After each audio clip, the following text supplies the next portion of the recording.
have to put her down. Are the meds helping at all? Yeah, helping, but she's not doing good, man. She's just old. How old is she? Old. 15, 16. Yeah. We're not sure. But yeah, she's just moving slow. But the fact is, she's up and down. So as long as she's able to get up off her bed and go outside, go to the bathroom and eat, she's okay. But once she starts splaying out on the ground and can't move, to go eat, yeah, that's, we're all animal lovers. Everybody knows that. But well, what happens is she never gets to the point where she can't get up and go eat. It'll be our oldest dog is like 15, and my mom has an older dog that's also like 15, 16. They can get up and they can eat. They just have no control of their bladder anymore. So they just piss all over the house. Now, thankfully, they're smaller dogs, so it's a washcloth cleanup, but it's still a pain in the ass. I mean, these are dogs that have been potty trained their whole life. And if it was like they couldn't get up, they couldn't move, like, they couldn't eat on their own. Okay, hey, quality of life, is time to do something. But like, other than that, I don't have any complaints. It's really pissing me off that my dog pisses all over the house now. Yeah. I mean, you talk to vets, different people have different ways of seeing things. And Josh, those city vets can be a problem, because they're the ones that want to charge you, $10,000 every 3 weeks to keep your dog alive, with surgery and everything. But these country vets out here, it boils down to this.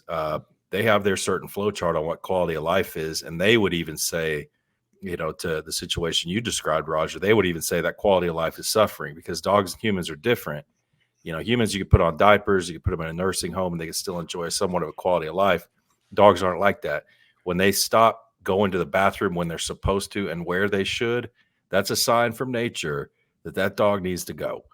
That's tough for, because, you like we said in this podcast before, you watch a movie and Rambo can kill, 150 people in the first 5 minutes of the movie, but one dog, John Wick, one dog gets wasted. And all right, well, hang on a second. Hey, babe, Luke says we have to put the dog down. I'm going to take her after this episode.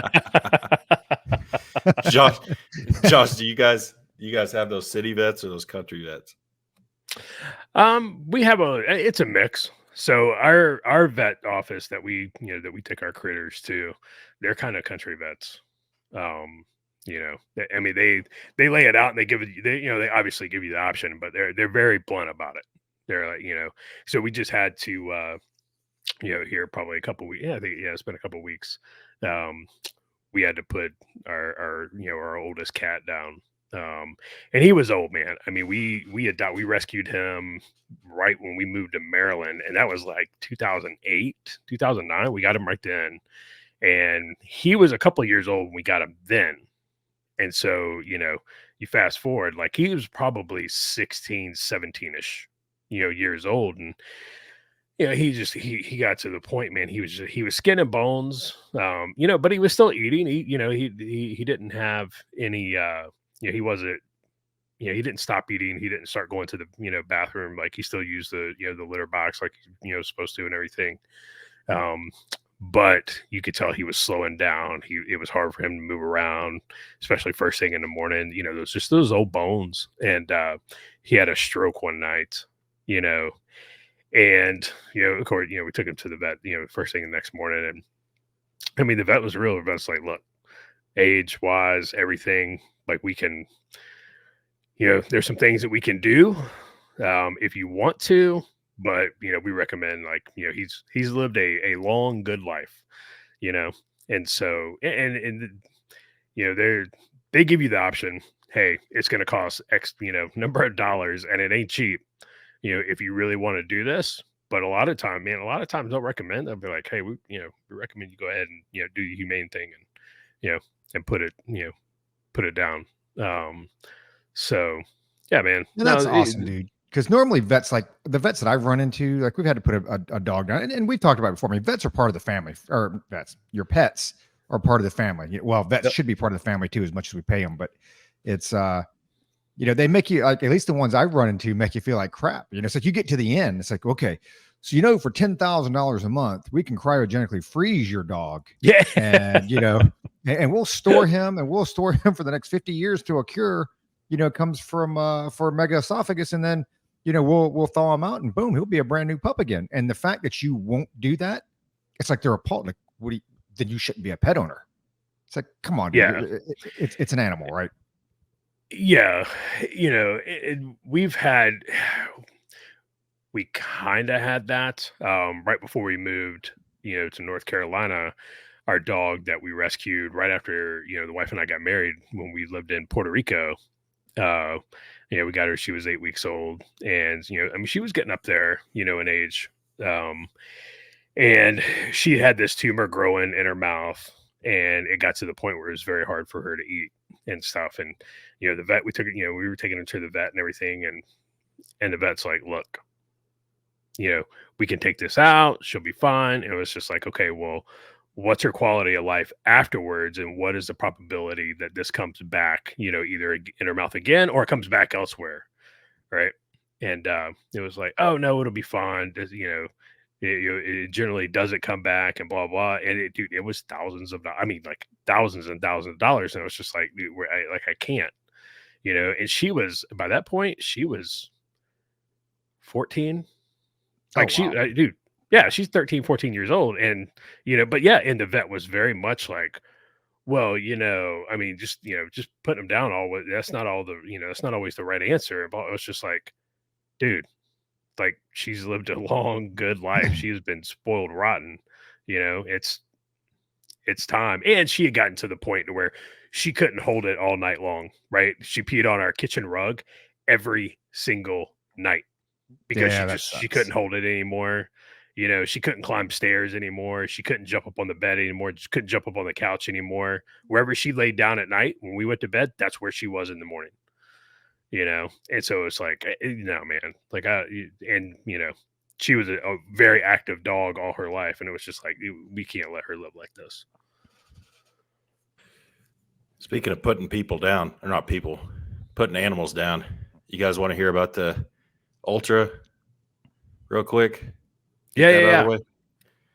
Yeah. So, as some of y'all first know, of all, congratulations, because that's pretty incredible. Thanks, yeah, for sure. Congrats, man. That's huge, dude. Well, I appreciate it, and appreciate the donations that y'all and others gave. It's a really good cause. And start out these folks that run that Snowdrop 55 Ultra. They're stand-up folks, man. They were all the volunteers, the race organizers, man. They really, well, if they don't care, they acted like they did a really good job acting, because I mean they're all out there. Most of them stayed out for all 55 hours. They didn't take, I'm sure they took bathroom breaks, maybe took a nap or something like we did, but they stayed out there. Is a loop, 0.695 mile loop around this park. And the two big race organizers, they were there at the start finish, or whatever you want to call it, the lap mark, every single lap for the entire time, cheering people on. He got to know everybody's names. There were upwards of 250, 300 people there. Wow. Called them out by name, and they were just stand up solid folks. Yeah. So every 10 yards or so, they have a little poster stake in the ground with a little kid who either died of cancer or has cancer. In honor of means they have it, they're fighting it. In memory of means they died of it. And it's like, man, how are you going to quit when there's one of those every 30 feet? It's like, yeah, okay, all right. That's just a little bit extra motivation there. But yeah, so it started at 7 a.m. on December 30th. And 55 hours was 2 o'clock on January 1st. So it went through the new year. Did it with a listener, Darren, and Darren actually talked me into doing it. And the first 30 miles, it's no problem, man. Like first 33 miles, it's like, dude, this is nothing, because we weren't running. Get it straight. I didn't run a step of that thing. It's like, I'm going to walk at a steady pace, hopefully keep it around 3.5 miles an hour. Just going to knock this out. And at 33 miles, 1/3 of the way done, we're like, man, this is nothing, bro. This is not a big deal. People talk about this, man. It's not. Oh, man. And then night started to hit, started to get a little cold outside. We knocked out about 7 more miles. At mile 40, we both sat down. We had a little tents, little one-man tents. And we sat down in the tents, change shoes and take more Aleve and more leave and Advil. And I said to Darren, I was like, hey, do you want to stop down, like take a nap, or you want to keep going? You want to keep going? And he goes, I'm good. So I'm like, shit. In my mind, I'm like, damn it, I really wanted a nap because it was like 10 o'clock at night. I was like, I've been walking for 14 hours straight or whatever it was. I was like, I really wanted a nap. So I start changing my shoes. And no sooner do I change my shoes, I look up and he's in his tent curled up. And I was like, oh, you're good for a nap. Oh, okay, I got you. So it took like we took like a 4-hour nap. And man, dude, it was cold out there. Like it was in Houston, Texas, and it was that wet cold, you know? Yeah. And dude, I got up. I thought he was already up and had left. So I start walking and my legs just started feeling like concrete. And this is about like 40. So I think that evening I knocked out, I don't know, I think I got almost up to 50. I was like, I'm going back in the tent because I'm not here to try to win anything. I want to get 100 miles done before, and my legs just are not doing it. So Darren, he actually kept walking when I went back down. And he got about 3 hours ahead of me. I took another 3-hour nap. So all in all that night, I slept like 7 hours. So now he's that far ahead of me. But anyways, I don't want to get into all how it went, but I'll tell you what. I think I'd messaged you guys when I had about 26 miles left. I was like, I only have a marathon left. I should be good. And dude, those last 20 miles in particular, it's like the muscles were fine. It was the joints and the feet that were just torn apart. I mean, my feet, I had to go in the medical tent and have them work on them a couple of times. And long story short, I finished. So did Darren. When I say we finished, I got 100 miles and I stopped. There was a girl running there who hit 200 miles when I hit 100. Amazing. Jesus. And she was just lapping everybody. I mean, she got a really good stride. There was this dude. People like that are built different, dude. That's not like, yeah, they're just different, right? Mentally, physically. Because I was going to ask you, like with your feet, like what were you wearing as far as like shoes and socks? Well, so I started out, it's the first time in my life I've worn those compression socks, you know, the ones that go up to your cover the calf. I started out with those, and I should have bought like 7 pairs of those and just worn those. Oh, they're great. By the time those got wet and ready to go, you know, the sweat, I switched to just regular like Under Armour that I picked up at Academy, you know, just regular old socks. And I didn't change them often enough. I think that's one of the reasons my, you know, like Lieutenant Dan and Forrest Gump is just like your socks. That's most important. I wasn't changing them often enough. I was changing them every 20 miles. I should have been changing them every 2 or 10. And and the shoes, I was just wearing like Solomon running shoes, running/hiking. That's rough. Well, I mean, I thought they were good. Darren was wearing Hokas. He had some Hokas and something else, but he ended up losing both big toenails. So it's like, dude, at the end of the day, when it was over, he comes up with these flip-flops on, and I didn't want to say anything, but I was like, dude, is that normal? Are your feet always like that? Because that's disgusting. Next year they're going to have pictures of you guys up every 10 yards in honor of Luke Remember Jones, to change your socks. And I think that the shoes, I don't know how much difference that would have made. My feet were just not used to doing that. I think I ended up getting a tibial stress fracture of my left leg because it's all messed up, dude. My feet are still swollen. But yeah, it's definitely a challenge. Anybody who thinks it's easy, it's not. And we're such idiots. Like the whole way from mile 40 on, anytime we were walking together, it was like I was cursing him, saying, I can't believe you talked me into this. He's like, this is the dumbest thing I've ever done. I need to stop being so self-destructive like this. Why can't I do stuff that makes sense? But then on the drive home, my dad was driving me home. My dad supported us on that race, so we really appreciate him going out and picking up 5 guys when we needed it and whatnot. But I was like, if I did this again, this is what I'd do. I'd do it differently this way. And it's like, idiot, man. I can barely even walk. Like checking out of I don't know. I won't do it again, but it gets to your mind. It's like, well, I did it. Right? Do it again a little faster, maybe knock out 150 miles. I mean, you probably got like a lot of little things that you're like, man, if I'd just done this, if I'd done that, it'd made it a lot easier or a lot more bearable. Yeah, I think so. I think the shoes and the socks are the big one. Shoes and socks. But I'll tell you a couple little things. When I checked out of the hotel there in Houston on January 2nd, I guess. I had to get a luggage rack. You know, the luggage racks we put. I had to get one to be like a walker. I could not walk, dude. Like it was just it was bad. And then on January 1st, it was like 3 in the morning.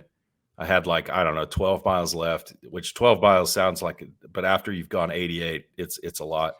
I took one of the biggest dumps I've ever taken in my life, and I felt so much better. It was like I was literally pounds lighter because you're just feeding yourself the entire time.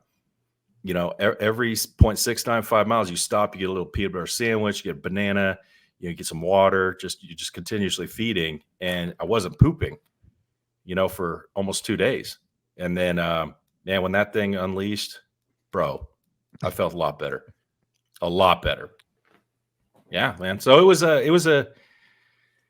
thing. I'll tell you that. We'll see how long it takes to recover. I'm not there yet. So would you do it again?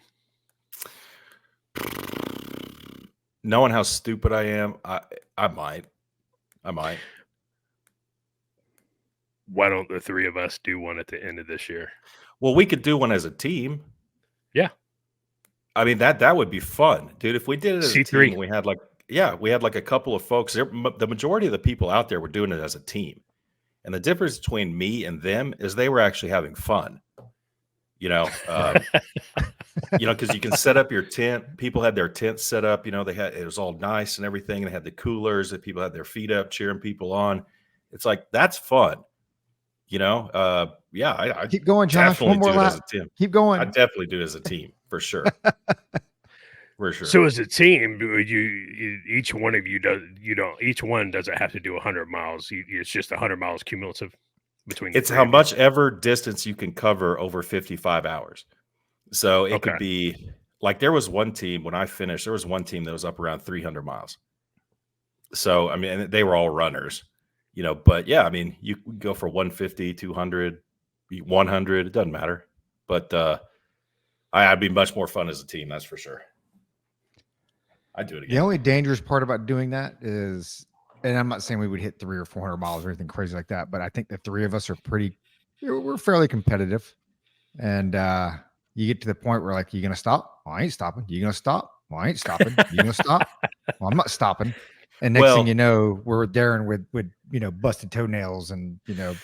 Because it's a relay. You do the team, it's a relay type thing, right? So the shame that we three would put on each other. Oh, you're quitting now? Oh, so now it's my turn? I think I went a whole other lap. You know, the shame, there will be a lot of shame involved. But yeah, if we put together a team, man, if any listeners want to do it, it sounds lame, but it would be fun with a team because there's music. And one guy, as soon as it got dark, one team out there, they had speakers put up on the course, and it was kind of in a dark part of the course, and they were playing Goggins. They were playing Goggins, just talking. And it's like, oh, yeah, I mean, just little stuff like that. It was fun. They had, you know, fireball shots set out. You know, you could stop at wherever if they had alcohol. Well, Darren drank damn near a case of beer through 100 miles. Well, my word. I mean, like we were talking before, with Chris McDougall's book, he was talking about Ann Treason, whatever. You know, when she was running the ultra marathons, it was slamming Cokes because it was that immediate injection of energy in the sugar. You know, a lot of people subscribe to that. Maybe, yeah, I could see the Coke. So I do. When the first time I ran the Army 10 miler, they had the hash. It was some hash group had a table set up right before you came back across the 14th Street Bridge. It was like mile 6 or something like that. No, dude, it was like mile 8, right? So it's like in between 6 and 8, somewhere in there, and. Like, so I'm pushing people out of the way. Like, I'm damn near knocking people over to get to this beer table because I smelled it from like a quarter mile away and it smelled so good. And so, like, I'm knocking folks, like, I'm, you know, kind of working my way back through the crowd. And I've got, you know, you got about 2 miles to go, 2.5 miles to go. You can almost hear the speakers of, you know, the race announcers talking in the Pentagon North parking lot. Dude, I downed that red Solo cup of beer. I got about another quarter mile and realized that it was the worst thing I'd ever done in my life. I was like, that was a poor decision. it made those last 2 miles a lot more painful than they needed to be. The You second were- time I ran the Army 10 miler, I didn't do it, and I was, But you were I was a running. lot better off. You were running. Well, you were actually by that point, that's I a don't. good point. I would, yeah, I wouldn't do what I would call running, but I was jogging Well, the way at that point. one of the sponsors of the race was Michelob Ultra, right? And so they just had Ultra, all the Ultra you could drink. Plus, I brought a cooler of Coors Light just in case. And the way it started was we got to 10 miles and we're like, well, this is a milestone. We have to stop and have a beer. So we stopped, sat down, and had a beer. And for Darren, that became a prime motivator. Darren had 2 motivators. Darren's a tough dude, by the way. Very, very tough. Mentally, I don't know if he's mentally retarded or mentally tough, but either way, he finds these motivators. And one of them was the milestones with the beer. Like every 10 miles, that's a beer. A third of the way done, that's a beer. The longest distance he had ever gone was a 50K. So once he went over, 32 miles, he had a beer. And then the beers became more and more frequent. So I'm 3/4 of the way done. That's 75. So that's not 10 miles. So I'm going to have another beer. So yeah, he ended up having 19 total, but I got to about, I don't know, 8 or 10 of these milestones. And I was like, I have to muster I know I'm going to have to muster every little bit of everything just to finish this, and putting beer into my system is not going to help. It's just not going to help. So I stopped at about mile 50 having the beers, but he kept on, man. He kept on. And his other prime motivator was after that cold night in the tent, and the tents were so small. Darren's like 6'4.5". I was scrunched up in those tents. He was scrunched up even more. It was cold as hell. It was wet. And Darren was like, I ain't spending another night in that tent. I'm not sleeping another moment in that tent. So he just kept going. And he goes, I'm going to sleep in a hotel room tomorrow night. And that's what he did. So he finished. Can I bring a trailer? Is there room to bring my trailer? There's no hookups. I don't need any hookups though. But I mean, I've got generators. I mean, is there room to Oh, hell yeah. physically park a trailer? Yeah. There? Yes. There were 2 trailers there. Yeah. Absolutely. Because that's the 100%. way to go, is to bring the trailer out there. Yep. And that way you've got a bed to sleep in, you cook and take a shower and all that other crap.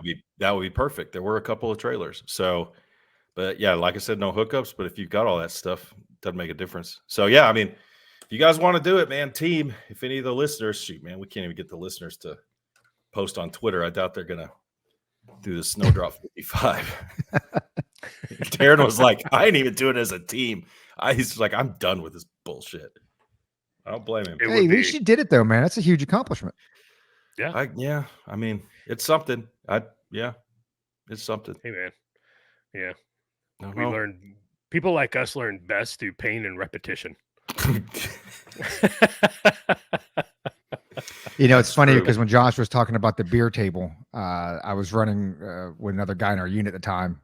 He doesn't listen, but anyway, I did not stop for the beer, and he stopped for the beer, and he said the exact same thing. He's sitting here, we're running. He's like, "Oh, I'm gonna go grab a beer." He grabs it, downs it.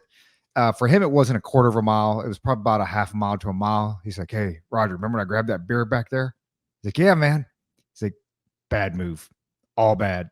And he, like you said, for that last 1.5 2 miles, whatever it was, just slogging along. I don't know if it's the alcohol, and it's not a whole lot of alcohol. I mean, it was probably 4 or 5% or whatever, but I don't know if it's the effects of alcohol in your body or the carbohydrates or whatever, but just totally, concrete, blocks on his feet for like the last 2 miles.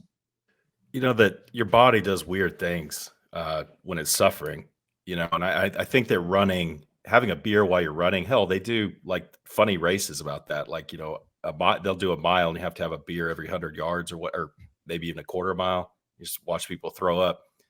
But when your body starts suffering, one thing I noticed is they kept saying, you have to eat, you have to eat. They're announcing it. It's like, make sure you eat, make sure you eat.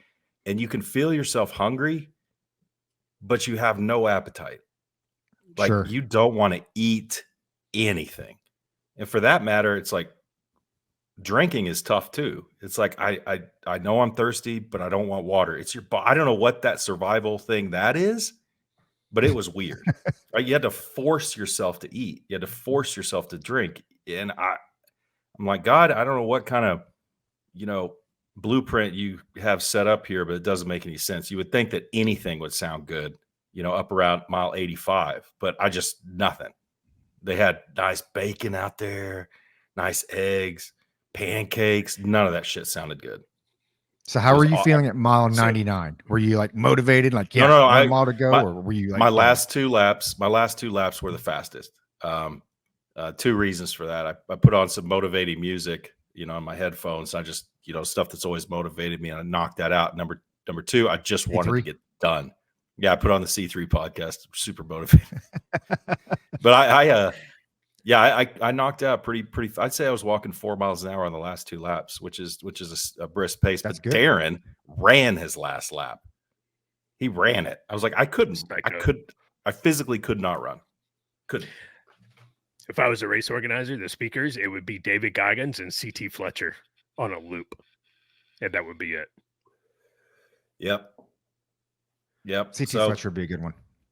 Yep. Yeah, it was overall good experience, man. And that one Debo line, stop being a bee and come on.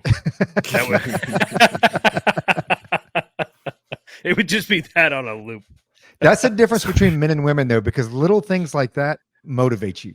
That's what motivates men, or and it's like the little victories that you guys seen the memes before. And she's like, "Oh, I wonder what he's thinking about." And he's like, "If I don't make it to that tree before that car, I'm going to die." And that's the little things that in men, that's what motivates us. Like, dude, if I don't get to that tree in the next 7 seconds, like the world's just going to end. And then you get to that tree, and then it's something else, right? It's just another target somewhere down the road or whatever it is, whether it's 10 miles for a beer or whatever. Well, that's what I always do on like runs. It was always, all right, who's the next person in front of me? Dude, you're throwing a rope around them, and you're like, all right, let me catch that person. All right, if I catch that person, okay, who was the next person? All right, let me catch that person. Yeah. No, you're right. What was interesting is the abusive language. Oh, yeah. Yeah. Oh, yeah. I'd say there was a mix. I'd say probably 50-50 of men and women doing that thing. But what was interesting is, man, there were all shapes and ages and sizes of folks out there doing it. You name it, they were out there. The people that were serious, like the girl I said that was ran 200, the dude that was running a marathon at a time that was going to cover over 200 miles. He'd run a marathon, rest for 3 hours, run another marathon. He looked like a gazelle. So there were people like that out there. There were the old folks who, you could tell they've been doing it a while. There were overweight people, who were, hey, you got to give it to them, man. They're trying. Now, I'm not laughing at them. With us, we'll all three go out there next year. And they're like, so 3 you guys, like, yeah, 55 hours. Yeah. 2 miles. So that's what you guys are able to cover in 55 hours. What's 2 miles? Yeah. It was just all sorts of people, man. And some people didn't make it, you could tell, but they kept walking. They're mile 66 with 6 hours left. You ain't going to make that. But they kept going. No. So, no. You know what though? Those people who didn't make it, they still lapped everybody sitting at home on the couch.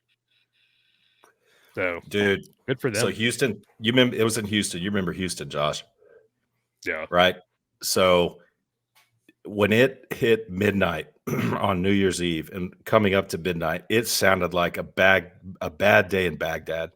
I mean, it was, and I'm not just talking, not just the fireworks. You could hear 15 shots going off in rapid succession at one time, like right up in the air. It was insane. There were so many fireworks in that area that for an hour and a half after, till 1:30 in the morning, it was raining ash on that course. No joke. Holy cow. Insult to injury. Then it started actually raining, it's like, man, God, you really don't want me to finish this, do you? But it was I would never live in Houston ever. That city is too big. It's just too big. It's ridiculous. So speaking of fireworks, they're in my town here now, citizens, because of New Year's Eve and New Year's Day, they're trying to pass a bill banning, and I don't think it's just my town. I think it's actually most of your metropolitan areas trying to ban consumer fireworks. And I always hear the, because of vets and PTSD and the dogs and the old people. So what's y'all's take on banning consumer fireworks? My take? Go ahead, Josh. things like that. Every time I see things like that, it makes me hate the government at every level even more. You want to ban consumer level fireworks because some dog has, it stresses some dog out. You know what? My dog doesn't like loud noises. And guess what? Come 4th of July, come New Year's Eve, we're setting off fireworks in the neighborhood. Sorry, buddy. You'll be okay. You're going to be okay. As far as the whole vet thing with, post-traumatic stress and fireworks, it's complete bullshit. I'm going to tell you right now, if you're a vet out there and you complain about fireworks and it makes your post-traumatic stress act up, the three of us have seen it. There are a lot of other vets have seen it. And guess what? It don't bother them. Stop being a bee. All right. And for, think of the irony of the government telling you that you cannot set off your own fireworks to celebrate Independence Day. Like, just roll that down in your head a little bit. Absolutely not. That is one of those to where you go to a state like, here, North Carolina, it's illegal to set off anything that leaves the ground. All right. So anything that leaves the ground, it's illegal. In our neighborhood alone, and we don't go out for New Year's anymore. I mean, I was in bed by 9 o'clock this New Year's. I didn't hear anything. But dude, when it comes to like 4th of July and New Year's, our neighborhood looks like a bad day at Baghdad. Like there's shit leaving the ground every 5 seconds, and the sheriff, our county sheriff is awesome. He's just like, just be smart. Just don't let the drunk people set them off. Okay. And that's how it goes. And don't set them off at 3 o'clock in the morning, do it early, be done with it. And, whatever. Yeah. I call it complete bullshit on that. Set it off. I think you're doing the kids a disservice by banning fireworks, man. That's where I first learned about pyrotechnics, ballistics, Hell yeah. the study of explosions and stuff. And that's, I learned some of those lessons the hard way. But, I think I knew that's how Josh would answer. I feel the same way. I understand, especially where I live now. Sometimes on July 4th, there are very strict burn bans because it gets dry up here. And you can have those wildfires like Hawaii happen like nobody's business.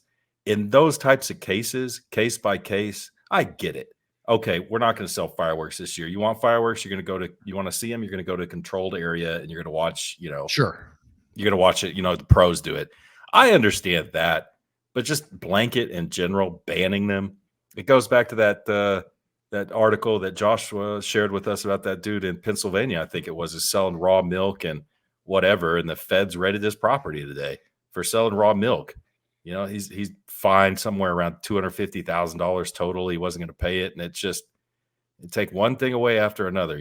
Pretty soon you're not going to be able to brew beer in your own garage or wine or whatever. It's just, I get it. Fireworks, no, I don't get it. No, don't ban them. That's stupid. No, and I'm with you. I mean, it makes sense. Like in Arizona, obviously it's very dry. So it's like, hey, July 4th is real touchy around here because very, very dry. You haven't quite gotten to the monsoon season. So you might actually burn the state up. So I get that aspect of it, even though, and I think that it's kind of crazy because I'm pretty certain that we already have a ban on like what Josh was saying. I think anything that leaves the ground, because you go to the Walmart stuff, dude, it's sparklers and that's it. And then like the little white little whippersnapper things, whatever you throw in there on, the little pop. That I've never squeezed one. I'm not man enough yet. I want to squeeze one. I wonder how bad that hurts. I'm like 40. It doesn't hurt. Yeah, you're just telling that solid. I'll come back missing 2 fingers. Like, hey, what happened? So I think we already have. But it's like Josh was saying, there's so many people out here doing it, and it's kind of cool in the valley here because we don't have trees. So you just see fireworks going off all over the entire valley, and it's pretty impressive. I think the only thing I could get behind is hours, because I'm kind of like, hey, 3 o'clock in the morning, a little excessive. 4 o'clock in the morning, a little excessive. Like, hey, do you want to fire them off from 6 at night to 1 in the morning or whatever? Like, I don't really have a problem with that. But what kills me is like all these people are complaining, especially like in my town here. So, and you guys have both been to my house. Early on when the neighborhood was built, we were one of the first like 5 or 6 houses here. There was nothing else here. Okay. There were like 5 or 6 houses in our house. So we move in. I have dogs. I have kids. We launch fireworks. Now you move in next door or across the street with your dogs, and you don't like the fact that I light fireworks because they trigger your dog. I was here first. I mean, I know that sounds very petty, but like I moved here first. You chose to live next to me. And maybe you should have done some due diligence if it's really that concerning to you. That, hey, maybe you should go knock on every neighbor's door and be like, hey, man, do you light off fireworks or whatever? But I was kind of amazed when and again, this is on Facebook, so it's a bunch of old folks or whatever that's on there, boomers and this and that. But I was kind of shocked at, not only was I the minority opinion, not just only in race and ethnicity, but actual opinion, but overwhelmingly was I the minority. I mean, dude, like I actually think this thing is going to, well, they can pass it anyway. Cause like I said, I think we already have a law against it. I think they're just looking for the police to actually enforce it, which I don't know how you do that. Cause there's just so many that go off across the town. You can't do it. See, we have to stop. Shit like this has to stop. So where my older sister lives in Atlanta in their little townhome neighborhood, there's this lady. So my sister and brother-in-law, they have a chocolate lab, pure breed chocolate lab. And so that dog's high energy, right? And he barks at, there's certain dogs. It's like with every dog, there's certain dogs he doesn't like in their neighborhood. Well, where he, his little hangout spot on the, one of their decks, overlooking the street below, this little dog comes walking by and he goes bananas because he doesn't like it for whatever reason, right? It's like us. We look at people and we're like, I hate your face. I don't know you, but I just hate your face for whatever reason. And so this lady took her dog to therapy because she said, dude, she made a complaint with it became this whole big ordeal because she said her dog was traumatized because a big dog barked at it. Literally took this dog to see a dog therapist. So 2 things. 1, man, there's money to be made out there. We should become dog therapists and move to the big city, dude, and just make a killing off of these crazy people. 2, we have got to start putting crazy people back in institutions. This lady should not be allowed to walk the street. But these are the people in your neighborhood, Roger, that are going to vote to say you can't set off fireworks because it traumatizes, Fifi. Like we have got to stop placating these people. These people should be ridiculed, publicly humiliated, and run out of town. That is just it. This shit has to stop. We've got to stop normalizing crazy. 100%. Right. It's the same thing with this school shooting today. I was just another alphabet person has, went nuts and shot up a school. There was only one kid that got killed. And that's tragic for sure. But it could have been a lot worse. But, it's another alphabet person. And when you go back and you look at it and people are like, why does this keep happening? It's like, well, go back and look at all these kids. Look at all these people who are doing this. They're all crazy. And if this was 1960, 1970, guess what? It probably wouldn't have happened because their ass would have been in an institution doped up on lithium, sitting in a corner drooling on themselves. Has the FBI come out and said that she was on the radar yet? No, but I'm waiting for it. Because I did hear something vaguely about there were some social media posts. So again, it goes back to what we've said the entire time. It's like very, very. I can't even recall one off the top of my head where there was no warning, no indication. Somebody just went in and did something, right? Shot up a school, shot up a store, whatever. There's always, at least everything I've seen, I can recollect that there's always been some type of warning, whether it be actual law enforcement interaction, sometimes within 30 days, or social media posts, down in Uvalde. Was it Uvalde or when they're like, oh yeah, we knew that was going to be that person? But yeah, seriously. It's like, dude, it's like the guy that all 3 of us used to work with, the really old guy, the Iceman. Dude, if they would have come back and been like, there's 50 dead, hitchhikers in his basement, we would have been like, oh yeah, I totally saw that coming. Like, I'm not even remotely surprised. Everybody, who these people are. You know who they are. It's just, dude, we have got to do something about crazy people. We have to. One of the worst things Reagan ever did, other than, grant amnesty to a bunch of illegal aliens, was shut down the mental hospitals that, as Sling Blade called it, the nervous hospital. So worst thing he ever did was shut those things down. Yeah. Involuntary commitment. Yeah, dude, there's a lot of stupid stuff going on. You know, one of the things I just looked on Twitter, and I know y'all don't want to talk about this at all, but you get into the bowels of Twitter, and you know, you got the right side and the left side going back and forth. And one of the eternal problems with the right is we can't get on the same page. We can't circle the wagons. We've talked about this so many times. Mhm. Well, a few of these, you know, right-wing conservative females, you know, they're probably half of them are grifters. Whatever, it doesn't matter. But they're saying all the right things on Twitter. Someone got together and they made a calendar. Okay, I think what's her name, the swimmer, was on there. Oh yeah, Gaines. Riley Gaines, yeah, Yeah. she was in there, you know, in her swimsuit. But most of the pictures are them, you know, like 1950s, you know, the chicks that are painted on the side of, you know, the bomber, you know, back in World War II, you know, short skirt, busty, you know, they're posing like that. And some people, the Christian right movement, is like all up in arms over it. It's like this is soft core pornography. You don't get it. I'm looking at one tweet right now, and it's just like it's satanic. And it's like demonic. It's demonic. It's just like a bunch of conservative chicks posing for a calendar to raise money for some whatever. How is that? Why are we upset about this? Aren't we taking our eye off the ball just a little bit? Maybe you guys that's probably not even on your radar. It's called Calendar Gate. No, it's like I saw it. It's got Ashley it's Ashley St. stupid. Clair and a couple others. Yeah, The redheaded libertarian. Yeah, dude. There is actual porn on that platform. And people got upset about that. And then they got upset about, and I forget her name, you know, she was going through this recipe on how to bake a cake, right? And she has a t-shirt on. I mean, it's like, dude, it's not even a V-neck t-shirt. Like, it's, you know, it's like the crew neck, you know, sweatshirt I'm wearing right now. But she's, you know, she's well endowed. And people got upset about that. People were like, I can't believe you put yourself on display like that. And it was like, she's a woman. Like, that's part of the female anatomy. Like, what do you want her to do? I mean, what do you want her to do? And they all have a copy of 50 Shades of Grey and have Cardi B and Nicki Minaj on their Apple playlist. So, you know, I don't even want to hear it. WAP, baby, so WAP. Full of shit. So full of shit. I don't know. We all got to get on the same page. That's all there is to it, because there are bigger fish to fry than some calendar or some girl baking a cake and a well-endowed girl baking a cake on, you know, on Twitter. It's just, or X. It's just, I don't know. That was an aside. I know we got way bigger fish to fry. And I'll tell you this right now, though.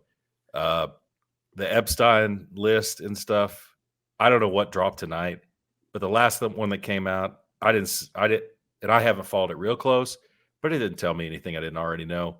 It's just like, this is a big nothing burger. And let me say this before you go off, Josh, is that I was I think it was after you went to bed last night, Josh, or maybe not, but I was like, what does it prove?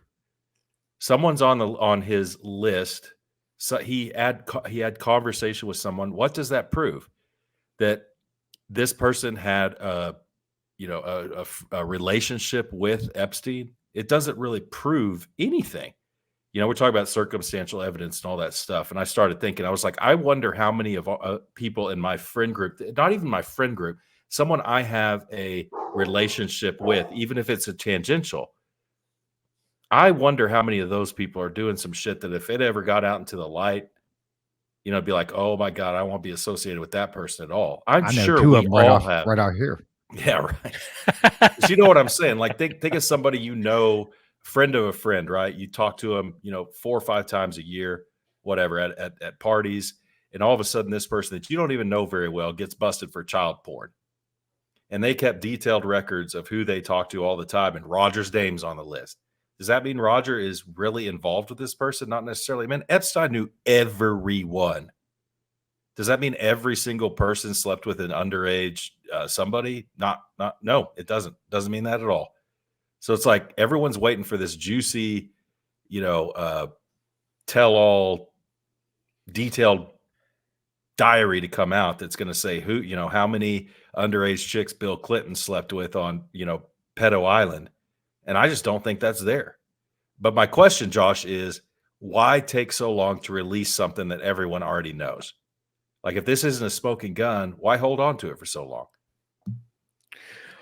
Well, I think they held on to it for a real, as long as they could, because some of the folks that didn't necessarily have it in their possession influenced those who did. Be like, hey, I don't know exactly what's in there, but I need that to stay.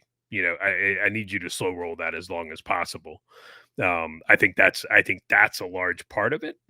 Um, I was 100% positive that Donald Trump was not named in it as somebody who did something wrong, because had that been the case, that would have gotten released the next day. Like that would have been leaked immediately.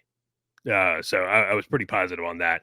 But you're right. It shows circumstantial evidence. The only one I've seen so far that was like, okay, I didn't expect, two names that I didn't expect to see in there about, who actually like, hey, like these two people did some bad shit, was Alan Dershowitz and really Stephen Hawking. Yeah, that wasn't on my bingo card, bro. Bro. So I have a lot of questions, right? But like my main one on Stephen Hawking, like how did he do it? Like how did he do, like they were like, oh, like, Stephen Hawking had had sex with underage girls. Like, but how? And then like the midget thing, like what? Like that was with Stephen Hawking. It's like, okay. Like those are the two biggest surprise. And Alan Dershowitz really wasn't a surprise. It was just like, oh, okay, because I haven't thought about Alan Dershowitz in a very long time. But the Stephen Hawking midget thing, I was like, okay, I have some questions on that one. But you're right, it doesn't, and I don't think we'll see his actual little black book, because I think that's that's where the dirt really is, and the powers that be, they will Epstein everybody before they allow that to see the light of day. And that's the big difference. I think and that's what people are getting confused, and the media is conflating. You have the names that were brought up in the defamation case, right? Those are the names that are coming out now. And this is thousands and thousands of pages of testimony and just interviews. It's an investigator or somebody interviewing Luke. And hey, Luke, and this is what I was getting across to Josh yesterday in the text. They're like, because the Dems right now all over X, Trump's name is mentioned. Yes, Trump's name is like literally mentioned, because they asked, did you ever meet Trump? But yeah, his name's in there. No. Did he ever come here? No. Whatever. So they're talking about names in a defamation case as opposed to the supposed, and we don't even know if it's there or not there or whatever. I do believe something's there just because of how these people, I think, operate. Epstein's client list, which, like Josh just said, will never make it anywhere. It took this long for this defamation case to be, cleared up and released. The client list, if there one that exists, will never be released. Now, the Alan Dershowitz thing is pretty interesting, because I was shocked when I first heard that. And apparently, and so he was on Fox News last night, so I had to watch it. I was like, holy cow, man, that's, the docs come out. He's immediately on Sean Hannity. I'm like, this is pretty ballsy or whatever. And this is the problem with the way these names were released. And this is the problem with our media, because there's even left and right. They don't provide a whole lot of due diligence on this stuff, and no context. And so I did not realize that, like Alan Dershowitz, his name being brought up. So the lady who said it in an interview several times later on was like, yeah, I misid'd him. It wasn't him. And apparently there have been cases where it's come out to where, yeah, it wasn't him. He was actually on Fox News that night when you said that he was at the island, and he was doing this when he says that. So that's the problem with a lot of that stuff, because it's just interviews. It's like Luke was saying, it's interviews that were done by whomever, whenever, regarding this thing that just got released. So there's no further investigation into it. There's no context behind it. And if you really want to get to the meat of it, you have to find the client list, which, like he said, for obvious reasons, won't ever make it out. The main reason, and I'll tell you right now, the main reason this thing didn't, and I think Alan Dershowitz, he was, and confirmed by Hannity, he was one of the attorneys pushing to have this thing released. And I think a lot of times, because we know how things get leaked, and it's like, oh, Alan's name's in there. Alan was in there because somebody sat inside the courtroom, and this is really their only attempt to clear this stuff up. But I would tell you, Doe 36, also known as Bill Clinton, that's probably the main reason why these names weren't released early on. I mean, and I don't know that for a fact. Just knowing the Clintons themselves and the Democrat machine and the way everything operates is like, nah, we're just going to slow roll this thing. And with the amount of when you look at the high profile, high profile personalities that would be on a client list for Epstein, like Luke said, he knew everybody. The guy had tons of money. When you look at the high profile clients that would be on that black book or whatever, if you ever had one, dude, it would never see the light of day. Final thought on this thing. I'll throw it over to Luke for his thoughts on it. If they truly wanted to know, if they truly were fighting against human trafficking, they're truly fighting against pedophilia and this and that, you would just offer, Ghislaine Maxwell immunity, right? And say, hey, here's what's going to happen. I will grant you immunity and you are going to cooperate and give us every single name and every single person. Because essentially you have somebody who's going to jail for how many, 20 some odd years or whatever it is and I forget the exact charge. I'll have to Google it, but assisting, whatever, human trafficking, pedophilia. But there's no other people. I mean, I understand the victims. You obviously don't name their names, but don't you have to have people that actually committed those acts? Right. So you charge her for aiding and abetting or whatever the case is. But no other names come up from that. So I'm going to charge you for providing this service to these folks, but no other names come out. Hey, if you truly wanted to know and you truly were fighting this cause, you'd grant her immunity for her cooperation and say, I want everything, because he, apparently he's been doing this, Epstein, before he Epstein himself had been doing this for like 20 years. So, I mean, there's got to be hundreds and hundreds of names, but like we discussed, that'll never happen because she doesn't want to be Epsteined either, once she's let out of prison. And just before Luke jumps in, and to be clear, I don't care who's involved. I don't care what side of the aisle they sit on. I don't care who they identify with. Like, I want names. I want every single name, and every single one of those people should be drug out behind a building and shot. So real quick, just to add on to this before Luke goes in. So she was charged with enticing a minor to travel to engage in criminal sexual activity, meaning there's somebody there on the other end, right? Like Josh is saying, transporting a minor with the intent to engage in criminal sexual activity. Again, another individual on the other end of that. Conspiracy to commit both of these offenses and perjury in connection with a sworn deposition. Yeah, I'm with Josh. I just want names. I don't care. And this is where the tribalism comes in. I'm not wrapping my head around it. I see where it goes. I kind of understand it, but everybody wants Trump's name to be on the list so bad on the left. Everybody wants Bill Clinton on the right to be on the list. Man, I don't care. I know there's people on both sides on that list. I'm not going to get all tribal with it. I want to know the names. It's not that just I want to know them. I think it needs to be, light is the best disinfectant, right? Bring it out into the light so we can see exactly what's going on. Before I get into I put a pin in the plagiarism thing, but put a pin in that for now. But it's like the high-end brothel in DC that recently came out. News story on that. You had, high-level intel officials, Congress people, high-level, military folks. This is nothing new, man. This has been going on for a long time. It's just, it's honeypot. Epstein was doing this for a reason. People can argue whether was he a Mossad spy? Maybe he was, maybe he wasn't. It has all the hallmarks of that, the honeypot. But how stupid are these people? I don't understand. I think the three of us have talked about it before. I don't want to get too personal or anything, but those days are just kind of behind me. I mean, I'm happy with my wife, number one. But even if I wasn't, even if I was single, right? Wasn't married,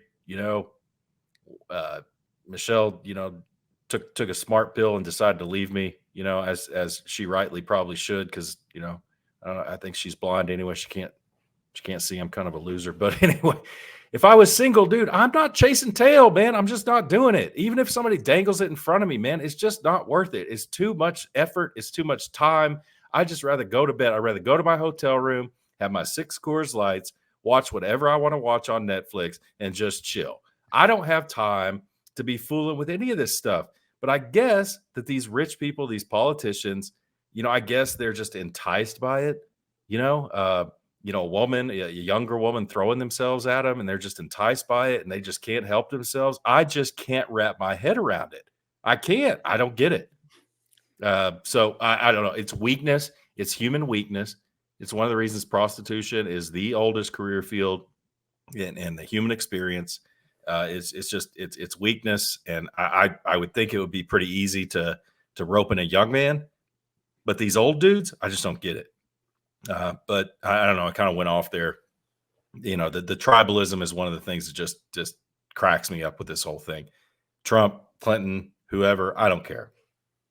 And the tribalism with the plagiarism of the president of Harvard, President Gay, is just, or ex-president Gay, she had to resign.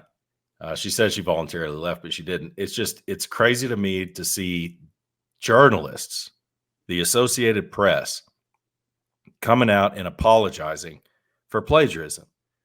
And it's like Billy Bob Thornton in Bad Santa when he's talking to John Ritter.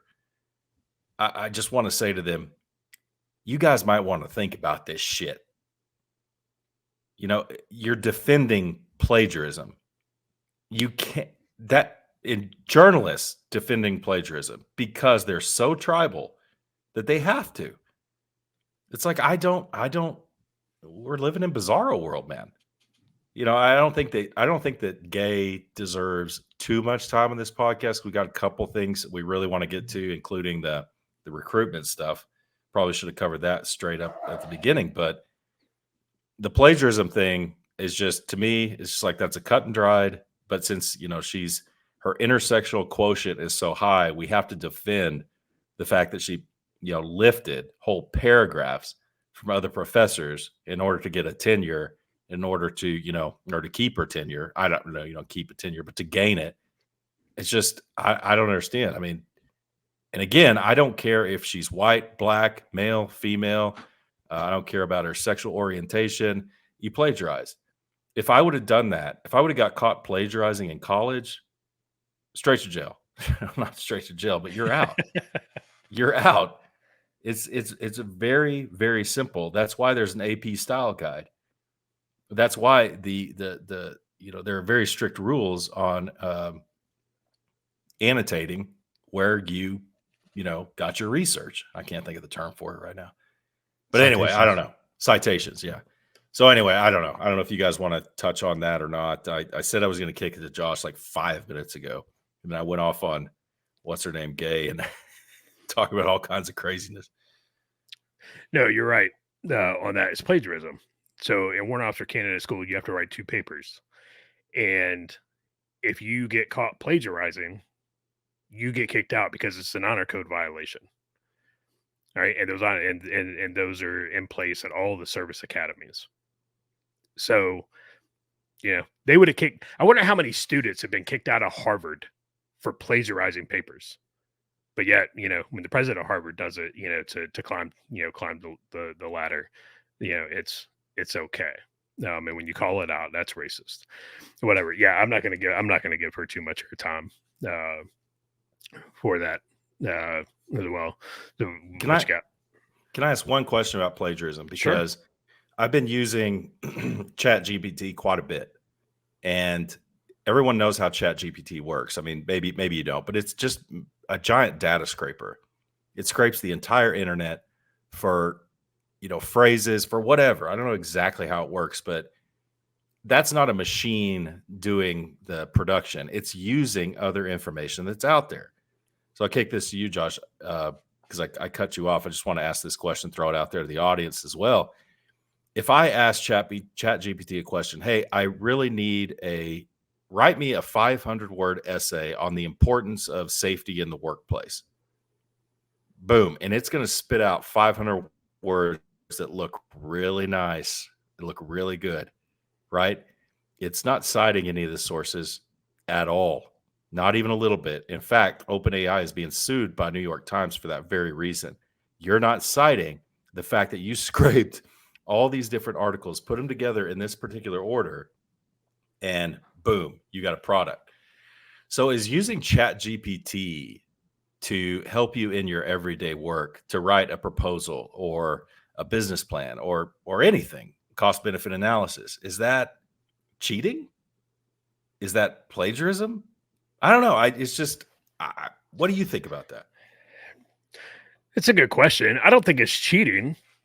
I mean, that's, that would be like before, before Al Gore invented the internet. Somebody was like, well, I had to go to the library and pull books and everything like that. And it was like, well, I just use Google or I just use Bing or, whatever search engine. Somebody could like, well, that's cheating. It's like, well, no, it's not. I'm using the tools at my disposal. Is it plagiarism? That one, I don't know. You could argue that both ways. It'd be like, well, you didn't cite it. It's not your original work and you didn't cite it. So, somebody could say, well, that's plagiarism. And it's like, hey man, like it, I have this internet, tool that scraped that and pulled it all together. It's like, yeah, it's not necessarily my work, but it didn't, I didn't go out and say, okay, here's a paper I found and I'm just going to, plagiarize this word for word. So I think that could go either way. It'll be interesting to see how that case comes out, with the New York Times and how that works because, Chat GPT and those, I mean, this here to stay. And I have no doubt, and I hear, even my kids talking about it, in school, they're writing papers and, doing stuff like that. And, hey man, would I have used that when I was in school, to save me from actually having to crank out, 500,000 word essay? Hell yeah, you better believe it. Dude, you're crazy if you don't. But again, you go back and be like, I only have 2 lines of original thought in this paper. The rest are all cited, AP format. There you go. And hey, it's not plagiarized if I cite it, right? So I don't know. I think you could argue, either way on the plagiarism piece. As for cheating, I don't think it's cheating at all. Hell yeah, it's cheating. What's bad about it is the kids aren't even they're not even learning how to cheat right. It is no different than what we did when we were, in college or the army or anywhere else. What happens? You go Google something or you'd find something, whatever. Here's the paragraph. You know what? Let me figure out how to rephrase this. That's exactly what we did. And the kids nowadays are too stupid. It's even easier, right? Get on GPT, or whatever you want to get onto, OpenAI, type in your question, type in your thing, type this out, whatever it is. It's going to spit something out. And then, hey, learn to take those ideas and rephrase them. I mean, it's no different than what we did in the past. It's like, kids, you're too lazy to even do that.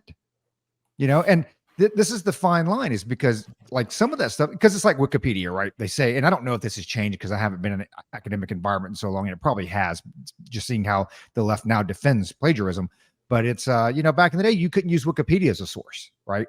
And I do believe in that. However, Wikipedia lists a lot of references at the end. And so the theory behind that is, hey, you know what? I mean, we do our research and due diligence for this show. And believe it or not, audience, we do minimal due diligence and research. But when we do it, you Google something, one of the first things that pops up is a Wikipedia article, right? So why would I not go through and read that? And oh, by the way, scroll down to the bottom and click on the references and the citations. And then that's, in theory, how you learn, right? That's what I wanted my kids. I was like, hey, don't be scared to use this stuff, but pull the thread a little bit and see where that thread takes you, and then generate your own ideas, whatever. Kids nowadays, not even kids, adults, they're just too lazy. It's like, dude, it's kicking it out in front of you. Learn to rephrase it. Or if anything, if it's a longer paper, pull the main ideas out of it. Whatever happened to like keyhole format. Here's my introduction, my 3, topics. I'm going to go, each one of those topics is going to be a paragraph and my conclusion. I mean, it's no different than what we did, I'll tell you right now, though, man, with the Chat GPT, the AI, all this stuff, this is advice, take it or leave it. Folks our age, I think the people that listen to this podcast are mostly our age, a few younger, a few older. Embrace all this AI stuff. Learn to use it as soon as possible. Like Josh said, it is here to stay. It is absolutely a tool. It is a valuable tool. You can disagree with it, whatever. Get on it, get familiar with it, and get ahead of the curve. Because the leaps that this thing is going to make within the next 5 years, it's going to change everyone's lives.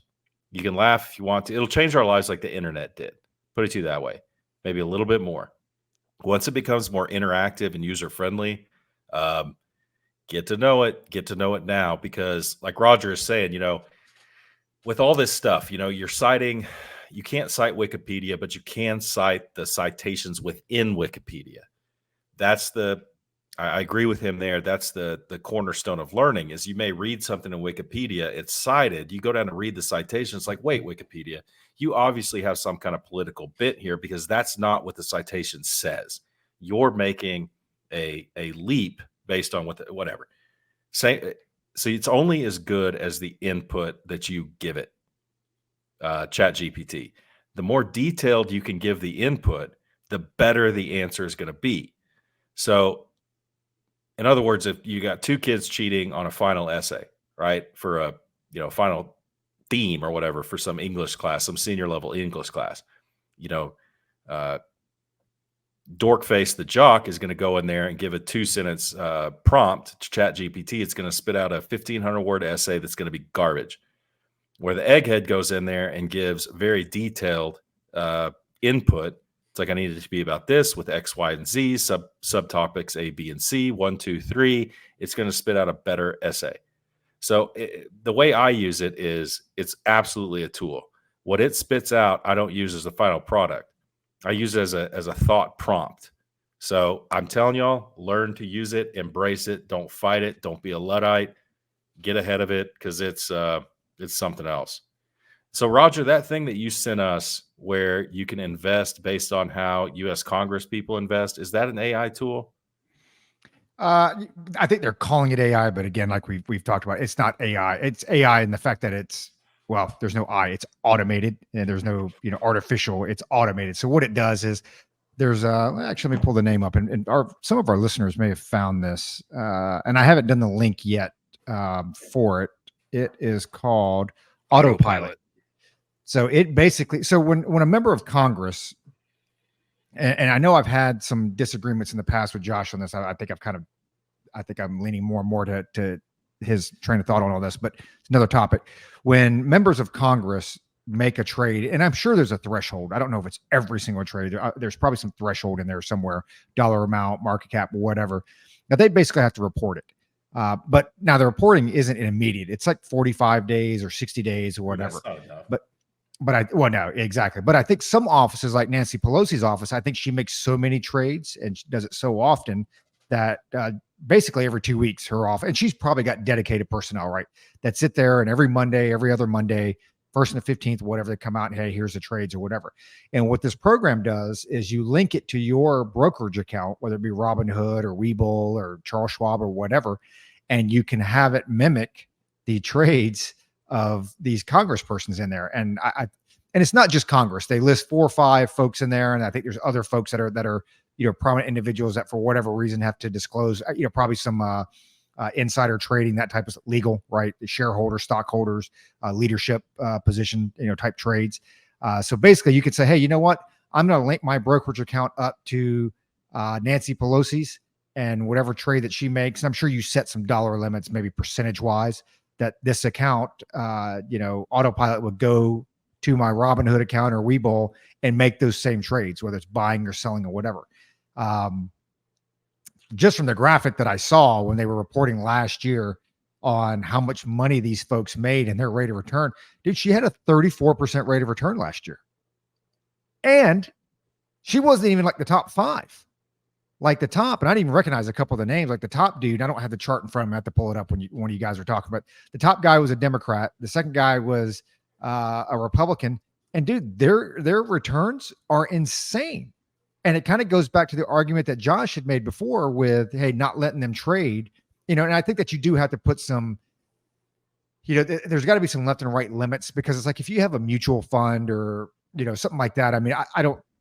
That you're automatically reinvesting in or whatever. I don't have a problem with that, but like day-to-day trades with this. And here's what kills me about it is they had, I think her name's Reagan on Fox Business Network or whatever. She came on there and she's like, I don't understand what the big deal is. they have to disclose these things, and they make their trades based on, all the information that the public has information to.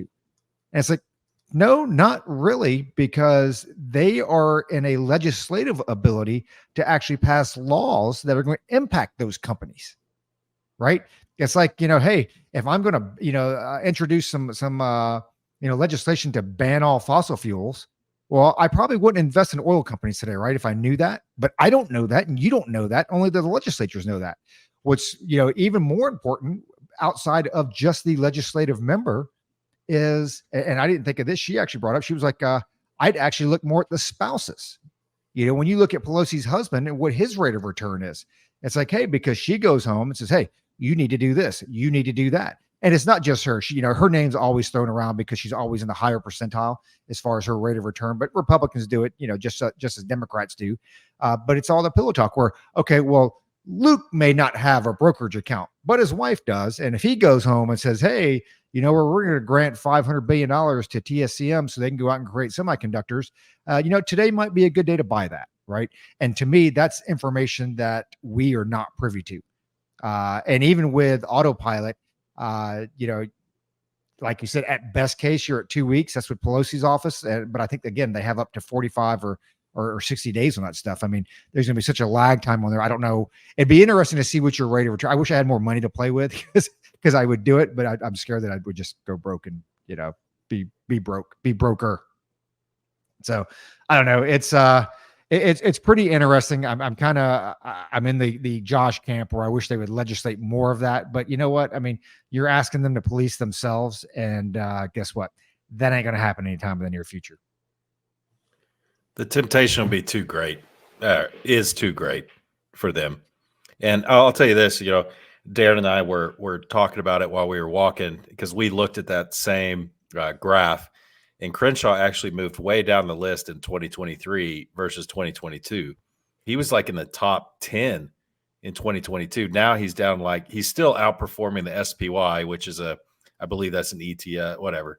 And he's still outperformed that, but he's down at like number 18 now. Do you have Real it, Roger? quick. Yeah, real quick. So, and I won't go through the whole list, just some of the eye-popping numbers. So the number one, okay, and this is Congress versus the SPY in 2023 returns percentage wise. So the number one individual was Brian Higgins, 238.9%. That's awesome. Okay, Democrat. Number two, Mark Green, 122.2%. Number three, Republican Garrett Graves, 107.6%. Number four, David Rouser, Republican, 105.6%. Seth Moulton, Democrat, 80%. And then Ron Wyden, Democrat, 78.5%. So, I mean, these guys, they're better than Warren Buffett. Warren Buffett, I think he's kicking back like a 13 to 15% return. So I don't even know why they're in Congress, right? Because clearly at a 200% rate of return, why would you even serve?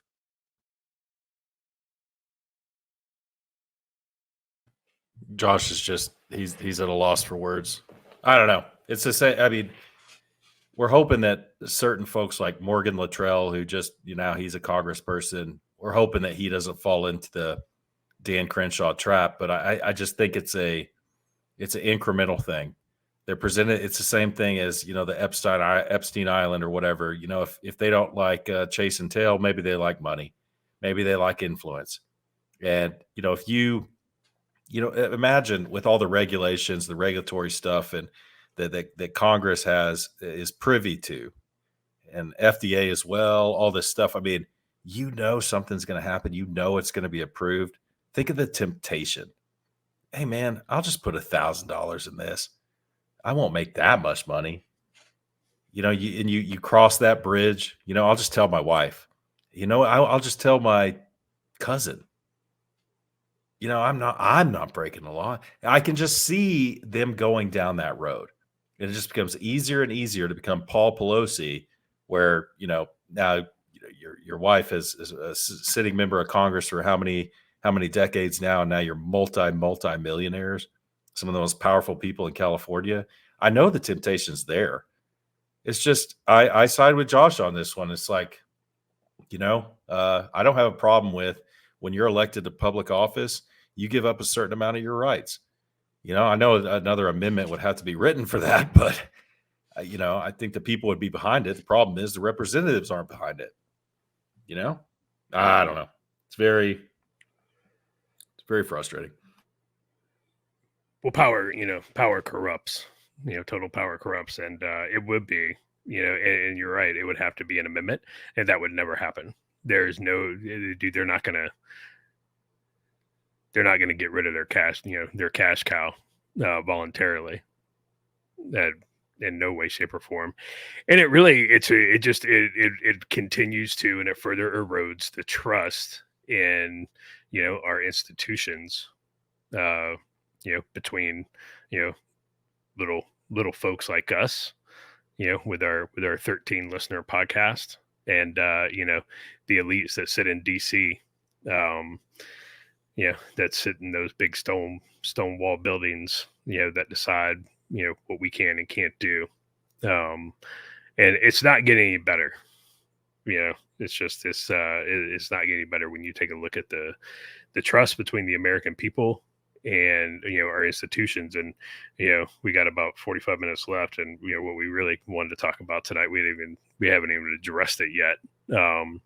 So I'm going to ask Roger. So the Army came up 25,000 short of its recruiting goal. That's significant. That's the most that the Army has ever come up short, since we've had an all volunteer force. And Roger, I don't know, the years that you were a recruiter, and putting mentally disabled and homeless people, in the Army, so you could get your gold badge and your ring. But 25,000 to me, that seems like a lot when you're talking about one service. I think the Navy met theirs. I'm not 100% sure. But I got the number sitting in front of me. The Army came up 25,000 short. That seems significant to me. But as a recruiter, what were some of the things? Everybody talks about, well, if the economy's good, it's hard to recruit. If the economy's bad, it's easy to recruit. Whatever. What are some of the things that you think recruiters are having to deal with now, and why we're having a challenge on filling the ranks? It's everything. I mean, it is a culture. We've witnessed and we've talked in a lot of our shows about the culture war going on in the country right now. And this all got started because I kicked an article out to the group earlier where the Army is changing how it recruits. So for those that don't know out there, most of your recruiting stations, and you have large ones and you have small ones and medium-sized ones, but they are primarily run by non-commissioned officers. So you'll have an E7 in there who's a senior non-commissioned officer, who runs that station, and that person is typically a full-time recruiter, meaning that's their job. They converted their MOS, their job specialties now to be a U.S. Army recruiters. Unlike the detail recruiters like myself that go out, do 3 years, and you come back and you're an intel guy or whatever the case is. And then inside that station, you have anywhere from another recruiter to 3, 4, 5, 6, 7, whatever, depending on the size of that station. And you'd have a mixed bag. So you might have 1 or 2 other permanent recruiters in there, but most of the rest of them are detailed recruiters. And the Army looks like they are going to change and go away from that to where they are going to make an MOS specifically for recruiting to be filled by warrant officers. So basically they want to get rid of I can't say they want to get rid of all the enlisted folks, but they want USAREC, United States Army Recruiting Command, run by warrant officers and volunteers that want to go become recruiters, because there are some advantages to being a recruiter, because back in my day, you volunteered, you get to choose the city you went to, that type of stuff. So depending on your family situation or whatever, it's a good place that, both of you, symbiotic relationship between you and the Army, good way to keep you in. But they basically want warrant officers to run and recruit, and they will be supplemented by most likely NCOs that volunteer to go to recruiting command for however long that they're going to go out there for. The problem is the Army thinks that's why it's the makeup of the recruiting station is the reason why we can't meet numbers, and the whole point of this podcast, what we've been doing for, the last 3 years, that's why you're missing the numbers. You're missing it. We sat there and we've gone back and forth like the sergeant major of the Army. I mean, didn't he come right out? Basically was like, hey, we didn't know what the hell we're talking about. Yep, you're right. We don't know what we're talking about. That's why you're missing numbers, because you were so in touch with the day-to-day, Joe and Jane out there, that you're missing numbers. But yet we're the ones that don't know what's going on. Dude, they have, these kids see the media. They talk about, trannies becoming promoted. You hear the woke agenda. You hear, Millie talk about, I want to know about white rage. Like, our kids see that. Does that make your kid want to join the military? No, not for, for most of them, it doesn't, because, it goes back, and I know this is a little old school. We talked about it in a previous episode with motivators. It used to be old teams T, training or travel, education, adventure, money, school, and travel or training, depending on what you want to put the T on. Those were the main motivators to join the military, right? So you had several different, so it's not going to drive away every single kid, but it drove away 25,000 of them. And I can tell you those numbers are revised. Those numbers that say we missed it by 25,000, we actually missed it more than that. Okay. Those numbers were revised down to make it look so it's not as bad, because that's what Congress does every year with recruiting numbers that we miss. They are the folks that are up there and leader. It's no different than our uniforms. Our uniforms and equipment were always designed for the last war. They have no perspective, no thought, process going forward. And they are totally missing the boat on this. Hey, the makeup of your recruiting station, maybe that's got a small bit of it. I wouldn't say it's the makeup. A lot of it was, and this is not I used to walk uphill, snow both ways, this and that, whatever. But back in my day, man, like, you had numbers to meet. And sometimes they were 12-hour days. Sometimes they were 18-hour days. For the first, probably like Luke after mile 65, like when I did my first day in recruiting command, I came home and it was late that night. And I remember I was in Tucson. And it's the first time in my life I've ever said this. And I remember this. I'm sitting out on the back porch. My wife, she's like, so what do you think? And for the first time in my life, I told my wife, like, I don't know if I can do this. Because, dude, it was miserable. And it was a long day. And I was in the long sleeve shirt. And this is Arizona now. Long sleeve shirt, tie, full awards, 20 hours. Like, I don't know I can do this for 3 years. And the only thing that keeps you going, kind of like Josh's theory, the next man up, you're going to catch next. I'm like, I always look at the dumbest person out there. And I'm like, if that guy or gal made it, I can do it. Because I may not be the smartest or the best in the room, but I'm better than that person. Right. So if that person can do it, then I know I can do it. And that's the only thing that kept me going for a couple months, until you get your feet under you. And like the rest of us, you figure it out and you move forward. But they are totally missing the culture war that is going on. It's no different than, hey, guess what? Police forces, they're not making their missions either, are they? There's a reason why. Maybe there's a little bit of correlation there. Maybe they say they share the same causes, because there's a culture war that's going on that makes people not be proud in your country. Right? Not be proud of your community, hate your neighbor, divisiveness. Why would you want to join? I mean, it's, I think for us, obviously there's some college there, some adventure and not a whole lot of money to begin with, but there's a lot of patriotism there. And that's one of the keys that I see now that you're missing, is like, people aren't joining. And not that I'm overly in touch with the youth, but, I do have some younger kids, but they see the stuff that's going on TV. And it's like, man, I actually don't want to work for this president, which I never, and I served during the Bill Clinton years. I retired during the Barry years. I never once sat there and was like, I don't want to serve for this president. The thought never popped in my mind. I didn't agree with their policies a lot of times in their politics, but the thought never crossed my mind. Now, maybe this is just me being an old head sitting here, but I actually look at like Joe Biden up there. I'm like, dude, I would not want to serve under that guy. One, he's probably going to get me killed. Okay. But, again, if this, and I'll end it on this, at least the first round is, if it gets me killed, if things go the way they might go with Trump and his immunity thing, well, I guess my family can turn around and file a civil suit against Joe Biden once he's out of office, right? Because that's what the Democrats want to do, is be able to file civil suits once you're out of office. So anyway, Josh, Luke, you guys can take the next round. Well, I as messed up as the Army is, military, not just Army, as far as being behind trends, like you said, being behind the 8 ball, being very reactive, as we tend to do. We're always fighting the last war. I'm not going to place the blame for the shortfall completely on them. We just have a changing culture. We have changing generations. I think that's the majority of the problem, and they haven't adjusted to that. They tried really hard, and they just misread the whole thing. About the Millie, I want to understand why it raged, the whole animated recruiting video that came out with the the girl with 2 bombs who decided to serve because it, whatever. They overreacted. They saw, okay, this is the way things are going. Maybe we should like get aboard this train to hit our recruiting numbers. And they just misread that because those people don't go into the military to begin with. They just don't, not in mass. It's Bud The Light. people, yeah. Yes, exactly. They just completely misread it. They went down the wrong road. And then recently they had that one ad.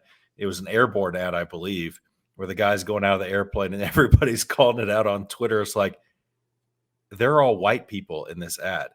Where are the persons of color? And it's like, well, that's interesting. I don't know. That is very interesting. It's a problem. Put it to you that way. It's a problem. I'll just put my stepson out there. This is an approach that could be used, right? I was telling my stepson for a long time, he's going to the physical therapy field. And I was like, the Army has a physical therapy program. But before the rubber met the road, where he didn't understand the dollars and cents and how much this is actually going to cost him, he's like, no. Army, I'm going to UTSA. I'm going to wherever. I'm going to this. That's the last option. But when those dollars and cents started to really sink in and started to become a reality, he's like, oh yeah, I need to try to get on this Army Baylor program, this Army Baylor PT program, because it really is a good deal. And the thought of 6 years of mandatory service as an officer started to be a lot less intimidating once the rubber met the road, where it's like, okay, wow, they're going to pay for this $200,000 education. I'm going to walk in, get all this clinical experience, not have to pay for any kind of malpractice insurance. I'm going to get hands-on, all this stuff, and I'm going to be getting paid this, and I don't have to live on post. And it's just like, yeah, why don't you start capitalizing on the positives for the kids out there that, you remember the kids when we joined, it was all about the college money, right? It was all about the college money and debt repayment. We can go down that road too, about the loan forgiveness and all that. We can go down that road later, but it's like, why don't we start capitalizing on, really advertising the monetary aspects of what this can provide you, not just in the short term, but in the long term as well. The old Air Force commercials, we're going to teach you a skill. I don't know, but I think it's more complicated than this, just the army or the military, changing their recruiting makeup of the stations themselves. I've always said this, I said to you guys when you put that out there, Roger, they're going to get volunteers. I was like, I think that's a good move, but I was reading it as like volunteer, like myself. Like if I could get volunteer hours for my own company, because that looks good on me. If I could volunteer, I'd go down to the recruiting station. I go speak to a high school, man. I'm good at that stuff. I'll go talk Dude, to. I'll go. To, if they think, and those that have been in the Army will know, if they think they're going to talk some E7 who has been in recruiting command for 8 or 9 years, you're going to talk that individual into going to warrant officer candidate school. That right there tells you the last time they stepped into a recruiting station was when they actually joined. And I think Josh can probably attest to that. I don't know. I think they need to step outside the box because, like we said earlier, I think CI guys, humenters would make the best recruiters, period. And we've said this before. You don't recruit just the kid. You got to recruit the parents. And, brother, I'd knock that one out of the park. I'm telling you right now, you can call me cocky, arrogant, whatever. I'd knock it out of the park because I can sit down and lay down the dollars and cents for them to where you don't have to be scared of your kid getting blown up in Syria or whatever. I'll lay it down for you. But again, like I said at the very beginning, I think it's a generational problem. Part of it is a generational problem. And Josh, I mean, I don't know if you agree with me or not. You got these Gen Zers are already getting a little too old. Not Gen Zers, millennials are already getting a little too old to be in this conversation. But the Gen Zers, they've got a whole totally different outlook. So what's keeping them from joining? So, I mean, you guys are hitting it all on the head and a lot of things, but I think the biggest thing, I came across this on LinkedIn. One of our buddies just published this today. His name's Justin, and he's an 06 down in Tampa. And it's an article. It's on responsiblestatecraft.org. And I hit him up real quick and was like, hey, do you mind if I share this, on C3 social media? And he was like, absolutely not. Like, share away. So this is, and it's titled, what he wrote is Why America Fell Out of Love with This Army. And I'll quote a few things out of it, but I think this is spot on what our problem is. And I say our problem is in the military. Ultimately, it's a loss of trust between the American public and the military. And he speaks to the Army, but it's the military writ large, and it comes down to what he talks about is, he defines trust as, this professor of sociology, Piotr Stomka, defines trust as, quote, a bet about the future contingent actions of others, end quote. All right, that's how he's defining trust in here. And when he talks about it, ultimately, what is the military's job? It's to win wars.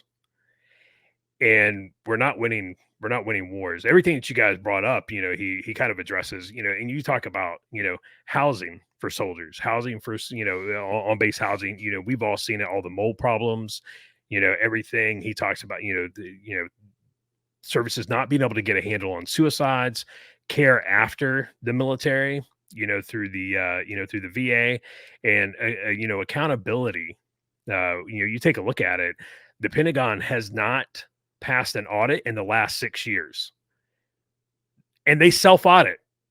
So I mean, you kind of argue like, okay, well, if you self-audit, then you should be passing them, right? Because it'd be like, oh no, man, that your pencil doesn't need to be as sharp as as Gunny Highway was told. But when you take a look at it, it's like, okay, well, why is the Pentagon allowed to self-audit to begin with? And that, that's kind of the fox guarding the hen house. And then, like, Roger said, you brought up Millie and everything, but when you start talking about signing up for the military, it looks like a really, really bad bet. As Justin wrote in here, because it comes down to winning wars, and we haven't done that since Desert Storm. And even that one was very quick.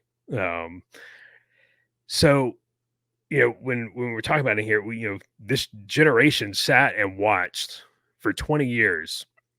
They sat and watched us flail around in Afghanistan and Iraq. And to be fair, to be fair to the Army, that's not what the Army was designed to do. Right. The Army is designed for battlefield dominance. And I'm paraphrasing some stuff out of his paper here. The Army was designed for battlefield dominance. The Army was designed to fight Desert Storm. It was designed to fight the Big Red Horde coming through the Fulda Gap. It was not designed to fight insurgencies. We spent 10 years in Vietnam getting our ass handed to us day in and day out, in an asymmetric war, and the same thing. We don't read AARs. We did the same thing in Iraq and Afghanistan. But and then it comes down to accountability, because how many times in Afghanistan were we told we're making progress, we're turning the corner, we just one more surge, and we're gonna turn the corner, and then 20 years later, trillions and trillions of dollars, 7,000 U.S. service members' lives, we replaced the Taliban with the Taliban. And then in Iraq, we're still there. And I posted something the other day. There's a CW-5 Apache pilot who's in a coma right now, and Kaiserslautern. He's getting ready to be transferred to Walter Reed. From an Iranian drone attack in Iraq. It's like, why are we even still there? People are looking at this, and kids are looking at this, and there's no accountability. There's zero accountability for all of these things. There's zero accountability for senior leaders for Afghanistan. Zero accountability for senior leaders from Iraq. Zero accountability when the Pentagon loses trillions of U.S. taxpayer dollars. I had to pay for a radio. I had to pay $400 for a radio that somebody else lost, but I was signed for it. It was my responsibility. And I said, okay, fine. Hey, yep, I'll take that one on the chin. You have people who lost trillions of dollars, didn't even get fired, didn't even get a bad eval. There's zero accountability. And, when you start taking a look at that, until that changes, you take a look at the service, the services leadership handbook. When you go into, joint doctrine, it's, quote, trust is the foundation of the Army's relationship with the American people who rely on the Army to ethically, effectively, and efficiently serve the nation. When they don't do that, they as in the Army, the military, when they don't do that, you lose the faith and trust of the American people. And right now, the American people does not trust this military, for all the reasons you guys said. And, as far as my kids go, and it pains me to say this, it does. It absolutely pains me to say this. My family's military service goes back to the Revolution. All right. We trace it back. It goes back to the Revolution. Every man in my family, with the exception of a couple, have served in the military. One of the services, they did either 4 years, got out or whatever, retired out, whatever. That will probably stop with my kids, because right now my teenagers, they're like, no, not me. Like, I'm good.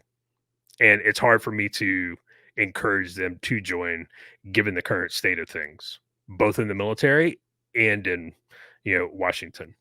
So, see, and I'm not going to argue with you on that, because I completely agree. But I do think that I'll go back to the point I was saying earlier about where the rubber meets the road, right? And I'm absolutely not questioning your decision on that when I say this. But where the rubber meets the road, the reason the three of us joined, or at least me anyway, had really not much to do with where those financial aspects of things. Or anything. I grew up reading the G.I. Joe magazines and playing with G.I. Joe figures and playing guns and watching Red Dawn. And I wanted to be a part of that. And I like Roger, I didn't care who was the commander in chief. I didn't care. As I matured in my career, I started to care more and more and more, and I got disenfranchised and all that stuff.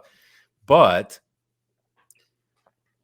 I'll take my daughter, for example. She's an officer, and she is light years ahead. Okay.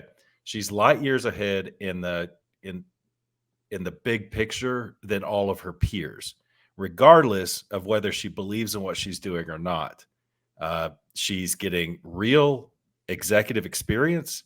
She is debt free. She's making good money, so on and so forth. Now, I'm not going to say she didn't join for the same reasons I did. I don't know. But when it comes down to that, can you get ahead in a career? This is where we bring it back to the recruiting aspect of it. Can you get ahead in a career? You could be ahead of your peers. Of course, you're taking a little risk, but it's like, well, I don't want, if you're on the right side of the spectrum, I don't like the woke, Army stuff. You think that's going to be better in the real world? Going to work for some corporation? Because all these corporations have DEI. It's shoved down my throat every single day. So it's like, I don't know, maybe look at the career. I'm not saying for you, Josh. I'm saying for a recruiting standpoint, for other people that feel that way, feel the same way you do out there. Maybe approaching those types of folks with okay, you don't have to do it for your country. Do it for, where you're going to be when you're 40, 50 years old, from a career aspect rather than a service aspect. I don't know. It's just a thought, Roger. It's just a thought. I'll kick that to you.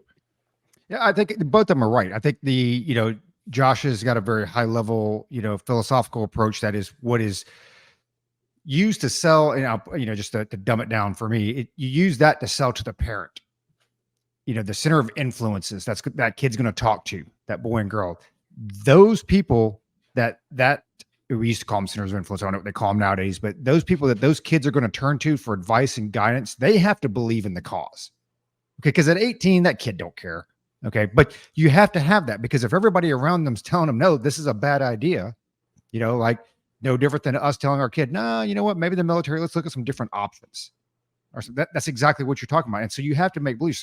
So that is a much deeper approach, what Josh is talking about. And unfortunately, that's a harder one to achieve. And it's longer because you don't convince it. Maybe it's a generation it takes, right? To make that change, to actually start convincing folks. Where I think it also comes hand in hand. And Luke, you said this pretty well. And I chalk it up to, you can't advertise the truth anymore. It's the things sell for a reason. Right. There's a reason why you have marketing executives. There's a reason why you have advertising executives. And I use Bud Light as the example. When you look at who your predominant drinker of Bud Light was, it was your frat boy.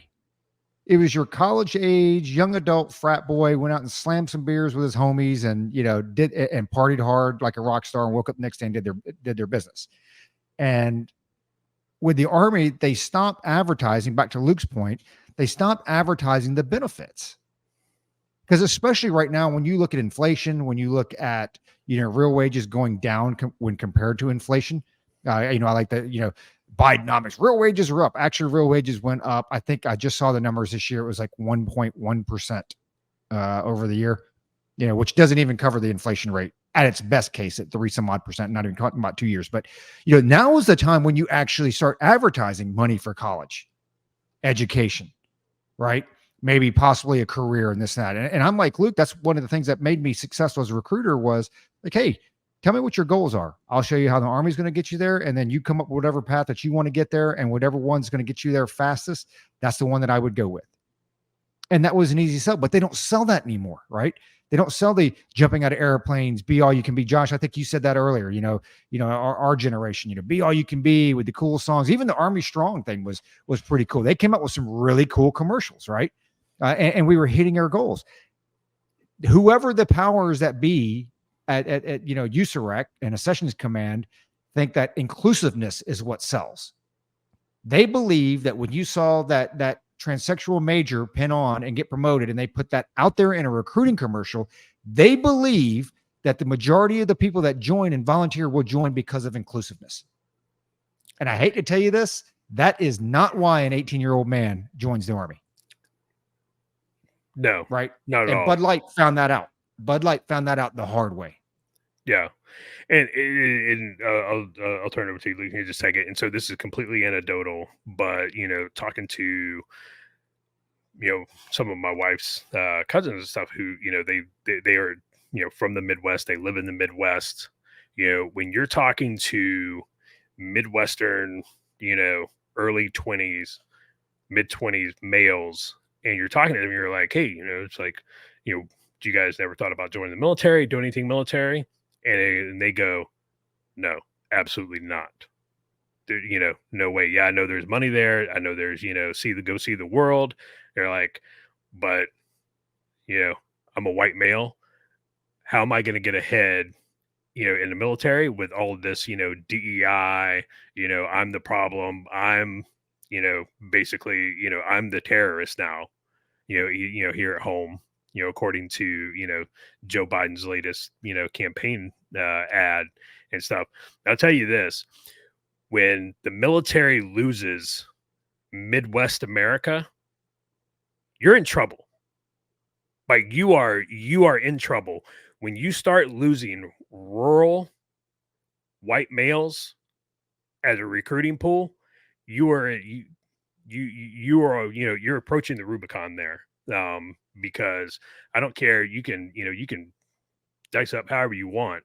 That's the majority of your force, because that's the majority of the people in the United States. That's the majority of your recruiting pool. And when you alienate that, it's not going to get better unless the plan is to, take illegal aliens and start, shoving them into, Fort Leonard Wood to go through basic training. And maybe that is the plan, which I think that's a terrible plan. But maybe that's part of it. So, well, it could be. I mean, you look at the Horde, right? Genghis Khan and his folks. As brutal as they were, they did recruit from the folks that they conquered, as did Alexander. So maybe we're in a whole new world here, and maybe that's something that could be explored. Because again, as you guys know, I spend a lot of time down at the border, and yeah, 99% of those people, whatever, you probably don't even want to explore that option. But 1% of 300 million or 300 million, 1% of 3 million, how much is that? What's 1% of 3 million? Come on, I'm talking here. You guys are gonna Bro, have to help me out. Florida public schools. I can't help you. Roger's the Asian guy. He should be able to have this answer. Roger, within a pull out minute. your abacus and tell me what 1% of 3 million is. I think I kind of know what it is, but it's a lot. 30,000. Yeah, and that's 11,000 short of the recruiting goals for the DoD. It's like, I don't know. That's just something to kick around in your head. It's like, how about compulsory service for citizenship? Yeah, you want to claim asylum, you meet this rigorous standard, you're going to go serve. Maybe that's a road to citizenship, like Starship Troopers. I don't know, something to think about. Josh said a lot of interesting stuff there. It's, I just did a quick gurgle there, and it seems like that the FBI is in a recruiting crisis as well.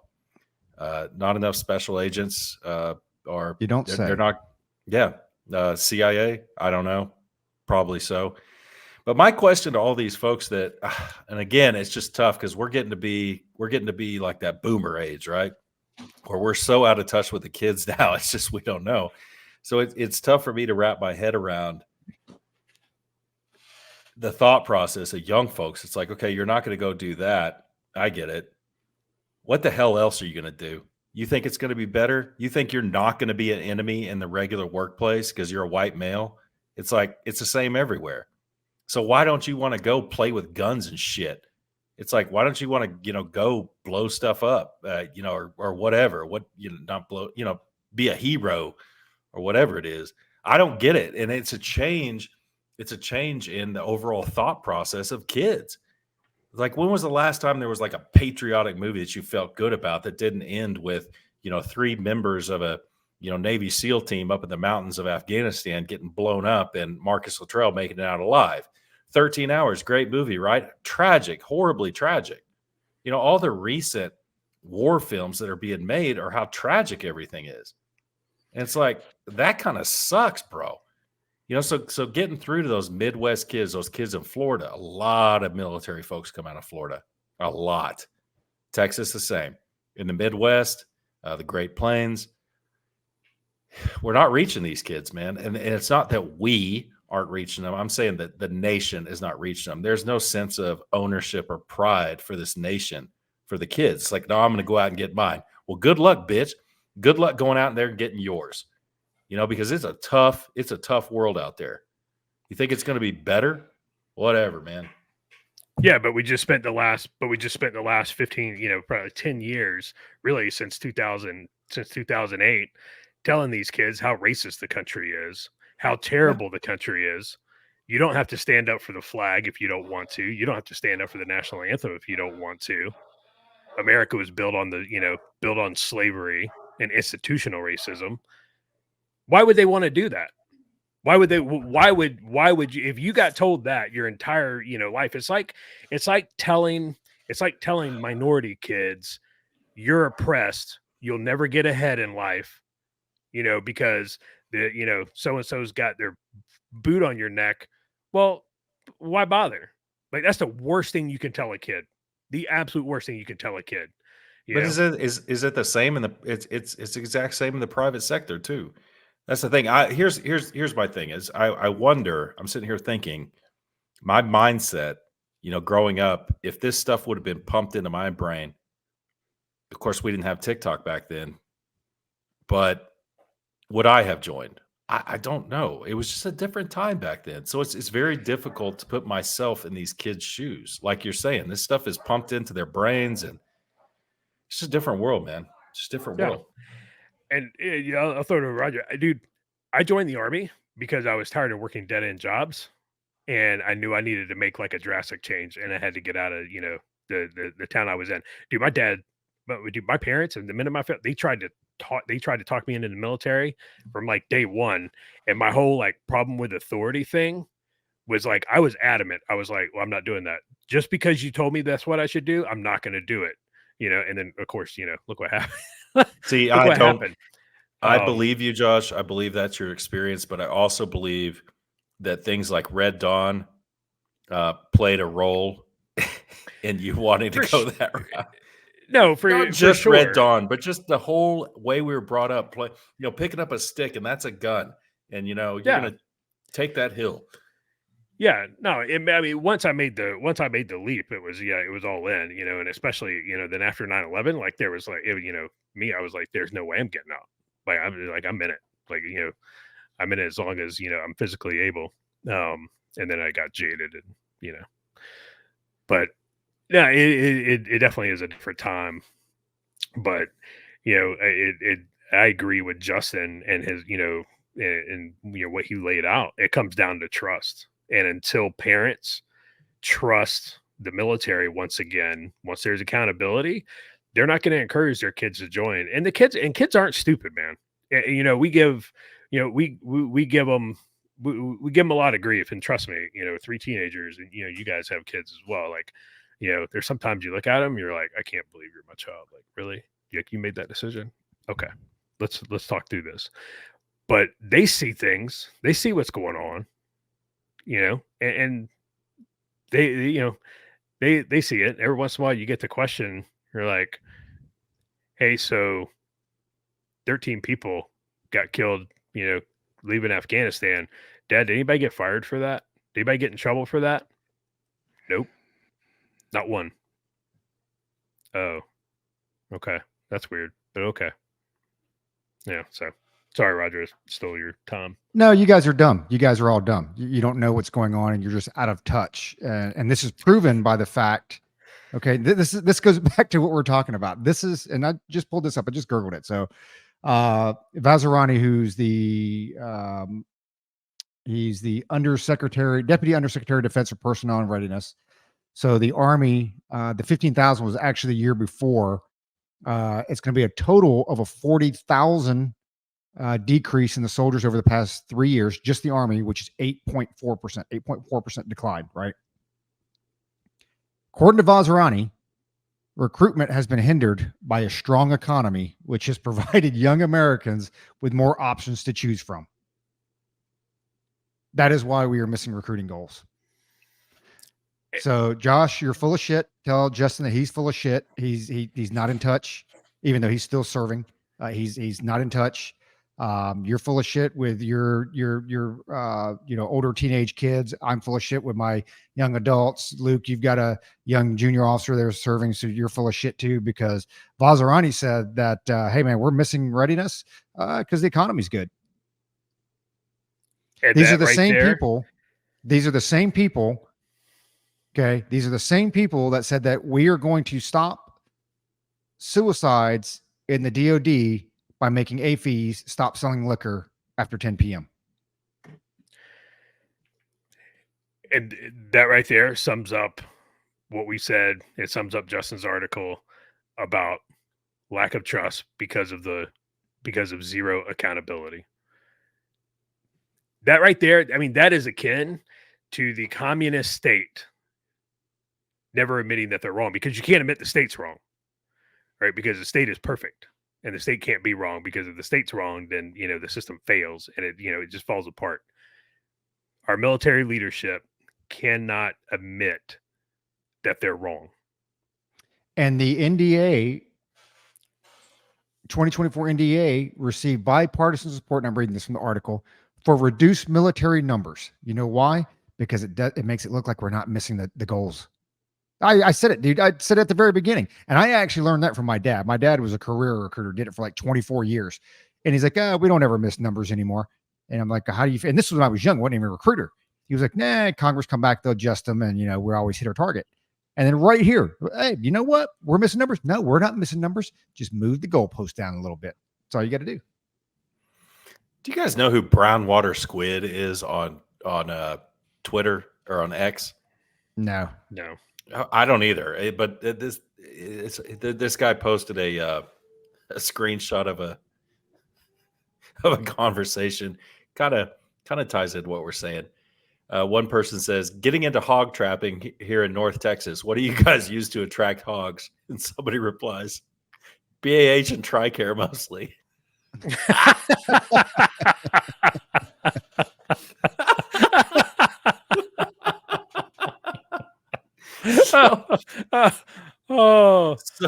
So that's Josh good. and Roger are always like, because we're coming up on the end here.